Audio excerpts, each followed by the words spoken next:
గోళీలాడతా అది గుడ్లతో గోళీలాడతా నువ్వాడు కాదు. నువ్వు ఇలా ఊర్లలో పోతే సెక్యూరిటీ లేకుండా రైతులే ఫుట్బాల్ ఆడతారు నేను పక్కా.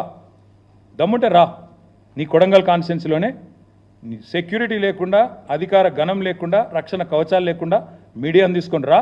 నిజంగా రుణమాఫీ అయిందా లేదా రైతులను అడుగు, వాళ్ళే చెప్తారు.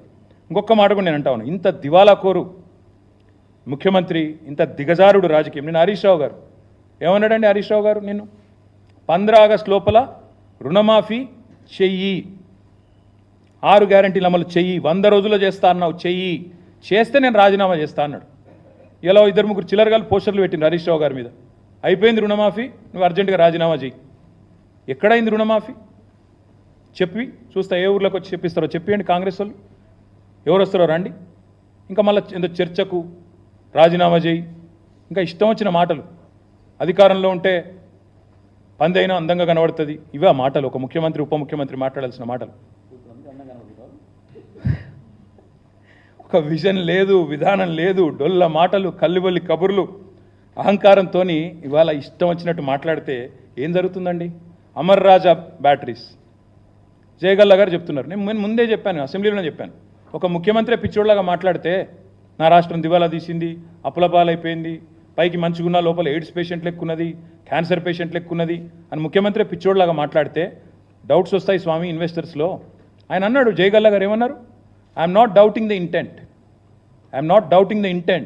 But I doubt there ability to fund or deliver on the incentives promised.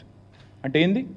మీ ఉద్దేశం నేను తప్పుపడతలేను, ఇస్తారా ఇయ్యరా అనుకుంటలేను, కానీ మీ దగ్గర పైసా ఉందా లేదా నాకు డౌట్ వస్తుంది. ఎందుకంటే మీరే తెల్లారలేస్తే దివాలా తీసింది, అప్పులపాలైపోయింది, క్యాన్సర్ పేషెంట్, ఎయిడ్స్ పేషెంట్ అని రాష్ట్రాన్ని తెల్లారలేస్తే ముఖ్యమంత్రి ఉప ముఖ్యమంత్రి శాపనార్థాలు పెడితే ఇట్లే ఉంటుంది మరి. అందుకే నేను వారిని అనేది, ఈ మాటలు బంద్ చేయండి. ఈ పెడదాం అనుకున్న వీడియోలు కానీ మళ్ళీ మీకు కూడా బోర్ కొడుతుందని పెట్టలేదు. కానీ నిజంగా నాకు ఆయన మానసిక సంతులనం మీద డౌట్ ఉంది. ఎట్లా తయారైందంటే సచివాలయం కింద నిజాం నిధులు ఉన్నాయంటాడు. కేసీఆర్ గారు ప్రగతి భవన్ నుంచి సొరంగం తవ్వుకపోయింది అంటాడు. ఆడపోయినాక లంకె బిందెలు ఏది ఉన్నాయేమో వచ్చినా లేవంటాడు. తర్వాత ఇప్పుడు సడన్గా దిల్సుఖ్ నగర్లో విమానాలు దొరుకుతున్నాయి అంటాడు. బాక్రానంగల్ ప్రాజెక్ట్ తెలంగాణలో ఉందంటాడు.